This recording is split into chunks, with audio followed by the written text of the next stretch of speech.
Hi, it's me again with CorelDraw tips and tricks. I've probably made a video on this, but maybe not the ways I'm going to do it today. Somebody asked, they're making a gear and they actually want it like this in 3 dimension. And you could, still do a lot to this and change it and make it look a little bit realer, with some lines. And that's another, maybe the second video, but the first one is going to be to make a gear. Now, this was not going to be a gear that's going to work.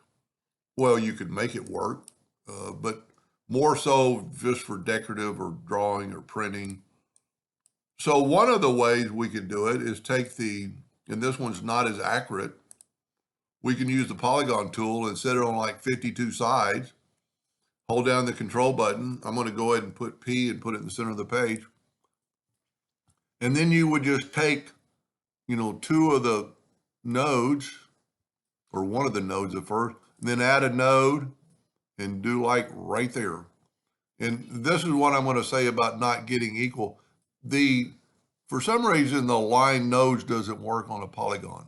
Now, you could align these nodes quite good if you bring in an indexing line and put it, like right there to that node. And then you could take your other, but it's still not going to be perfect, left to right. And then you could add a node here and just do actually the same thing, but you'd actually have to move, the other one in, and you can see the difference of what's happening. It's not symmetrically perfect. You could get it pretty close. And so there's your gear, and then you would take that and it's already in the center of the page, and then just hold down the ellipse button, hit P. This one's going to be a little thin, but it'll work. And there's your gear. Now, if you were making a real gear, there's actually a gear generator program out there that you can buy. But the other way to do it is just to take an ellipse, hit P, take a rectangle, and just kind of make it an elongated rectangle on each side you want. And we're going to set our nudge factor. Let's see how big this thing is. Let's make it a little bit bigger. So let's make it 1 inch. And then set your nudge factor on like 0.125. So move it 1/8 inch at a time. Take your rectangle and go to object and convert it to a curve. I don't know why that came up. I must have hit something wrong. And now you got a curve, so you can grab that node. I'm going to right click 2 times. I'm going to grab that node. I'm going to left click 2 times. So I'm making the tooth of the gear. I'm going to go ahead and hit P, and then I'm going to hit T to put it to the top. So we're working top dead center. And I've still got my nudge factor set pretty low, so now I can just nudge it up. Now, in this case, I'm going to use the transformation docker, but I want to see how far it goes to make it look right. So I'm going to Control D, Alternate C to put the rotation in the center of the page, and I'm just going to rotate it. And you can see that 10 degrees would be perfect. So we're going to take this and Alternate C to put the rotation in the center. We're going to go to Windows, Dockers, and Transform, or yours might say Transformation.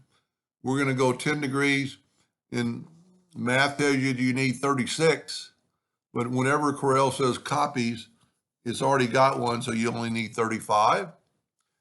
Now, to make this really work, we're going to set our nudge factor on like 10 inches or 20 inches. We're going to take our ring and move it out of the way, and we're going to group this together, Control G.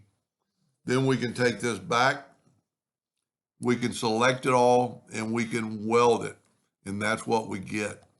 This is going to be better.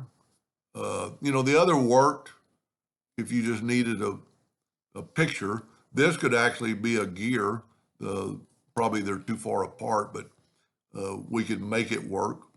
And that's, since I've learned about this gear generator by cagears.com, a young man in Canada that has a program that's outstanding. But then if you were going to make the 3D, and since it didn't take very long, we'll go ahead and make one. And that's pretty good. We're going to take the Smart Fill tool and fill it in, and we're going to nudge that out of the way. Now to make it kind of look 3D, I don't ever delete anything. I'm going to keep it just in case. I'm going to turn off the indexing lines. I'm going to grab it. I'm going to get the extrude tool, and I'm going to just extrude it.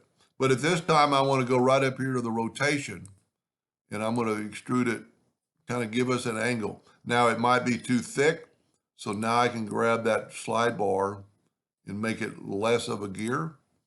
At this time, go to Object and break the extrude group apart, and you'll see the extrusion. We're going to make it a gray. We'll go ahead and add outlines, and that's what you get. That's pretty slick because you can see the actual outlines, and it really makes it look three-dimensional. Anyway, I hope that helped them and gave you some ideas, and thank you for watching.